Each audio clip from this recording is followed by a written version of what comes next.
Hi guys, welcome to the channel. This is Waga. We are going to do another LeetCode question, and the question in question is such a 2D matrix number 74.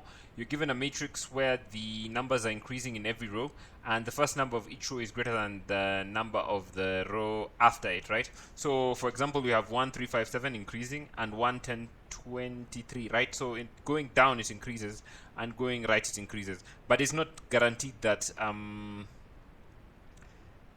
going down like this will also increase, right? It's you could actually use there's another question which is such a 2D matrix 2 where every number going down also increases, right? So in such a situation you could use the answer for that question in this question if you have done that question before, right? But that one is not explicitly said, so we can't use the same method. Although if you just wanted to get an answer, you could use the same method, right?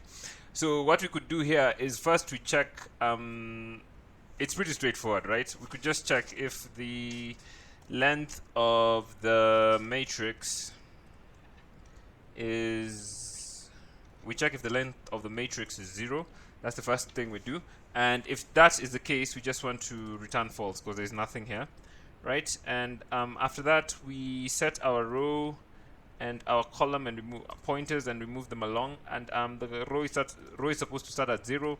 The column is supposed to start at the length of the matrix, and we want the first element, and we could subtract 1, so that's where the column starts. At the end of the first the first element, right? Of we go to the first, like the matrix in this case, we go to the first element, this one, and we the column starts at the last point, right? In this case, that would be 7 in this case, right? So if we're looking at this matrix, right?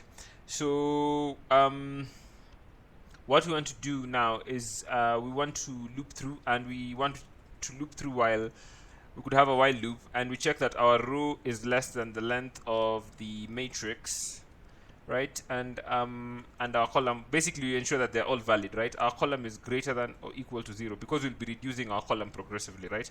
And we'll be increasing our row. That's why we make sure that the column is either goes all the way to 0 and our row also is less than the length of the matrix because we'll be subtracting it, right? So the first thing we need to check is we just need to check that the matrix at row and column, we check if we have found the target, right? If it's equal to the target, what we need to do is we just need to return true, right? Because we have found the target, right? Elif, and we can copy this because we'll be writing it a bunch of times, right? You could also use, in this case, binary search. It might give better time optimization, but I feel this code also works, so I felt we could just use that one, this one rather. Is less than the target, and the row, we increase the row by 1 in this case. Is less than the target, and we increase the row by 1 in this case, right? So we could do that like so. And elif, and we could paste this, right? And if this is greater, we want to greater than the target, we want to decrease our column, right? Because we set the column to be greater than 0, so that can be a hint at how it will be moving, right? So in this situation, what we want to do is we just want to return false like so, and capitalize it, capitalize false like so. So if we run our code, hopefully it will go swimmingly.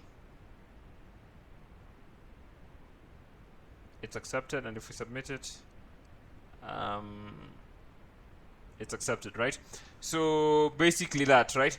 The time complexity is going to be O of m plus n, where m is the length, the dimensions of the matrix. It's going to be O of m plus n. And the space complexity, we're not creating any new structures, so the space complexity is just going to be the same. So basically that's the answer. Thank you for watching. Subscribe to the channel, and I will see you in the next video.